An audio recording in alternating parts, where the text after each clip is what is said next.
heard the click of the switch.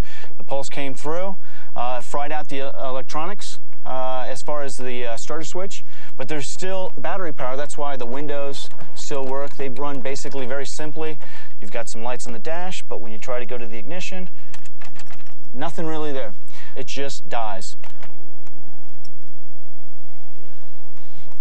So an EM pulse from this facility can take out electronics from within a 50-foot radius. But what would be the extent of an actual E-bomb attack? If a nuclear event is set off at the right distance above the ground, it can take out an entire area. So we're not talking about New Mexico. We're talking about the United States. The kind of nuclear device that could do that sort of damage is designed to produce very little heat or blast. Instead, it creates a huge pulse of radio waves which sweep through long cables, frying delicate components forever. What do you think would happen in the first 24 hours of an attack? The word that comes to mind is chaos. And Fred Levian ought to know. A retired naval commander, he is now one of the world's leading authorities on directed energy weapons. As an advisor to Congress, he is sworn to secrecy on much of this information. But even he doesn't know who might possess this kind of device. Well, the Russians have been known to have built some directed energy weapons, microwave weapons, that are the size of a beer can. Yeah, and they're portable, and we don't know how many have been let loose. The Russians have had a terrible time keeping track of their nuclear weapons and directed energy weapons. So we're not sure whether some of them have been stolen or whether they've been sold.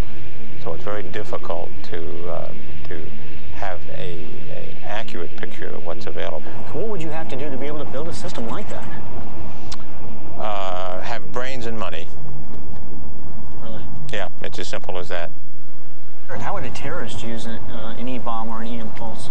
For example, he could do it around an airport and wipe out all the equipment that the airport used to keep planes in the air and guided. Then you've got these thousands of airplanes in the air, which are essentially flying blind. They don't know where they're located anymore. They don't know where to land. They might fly until they run out of fuel and crash. That would be probably one of the most immediate catastrophes.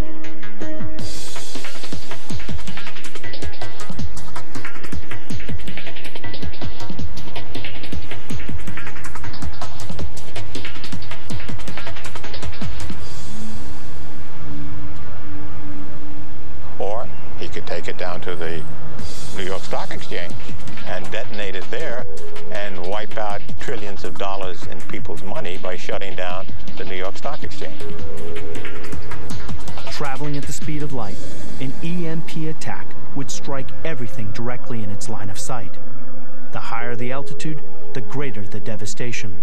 At 30 miles above the United States, the device would affect up to half a dozen states. But at 300 miles, the whole continent of North America would be brought to an irreversible standstill. That signal would cover most of the country and essentially shut down the United States as far as communications go. How long would it take us to recover? I could think it could be months, and in some cases, perhaps years, for us to recover from that. How do you protect yourself against something like that? That's a good question, and it's probably the toughest one to answer because although it might not be expensive to protect one system, you don't know which system a terrorist might hit. So it can run into extraordinary amounts of money to protect everything.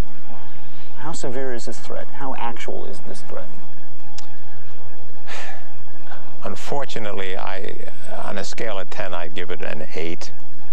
With people who have no regard, not only for us, but for human life, they'll do anything they can, and that's the big fear, I think. If you were working for a security or law enforcement or the military and you're trying to stop somebody that has a weapon, like, how do you do that? Well, if it's a nuclear weapon, we have had sensors that are supposedly capable of picking up nuclear material being smuggled, let's say, into the country. The old ways of doing that have turned out to be very ineffective because there are so many things that produce radiation.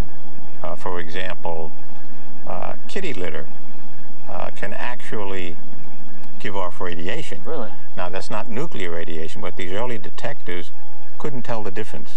And then when they stopped a truck with it and opened it up and found that what they found was not nuclear, but just kitty litter, right. People began to lose faith in these sensors, and so they stopped responding to them. Now, just recently, a brand new detector system developed by Lawrence Livermore Laboratory, National Laboratory, has been put on the market that has extraordinarily good sensing capability, and that's beginning to be distributed now around the world for American facilities, that they're much more able to detect the radiation from nuclear sources as opposed to these other sources. So we're headed in the right direction.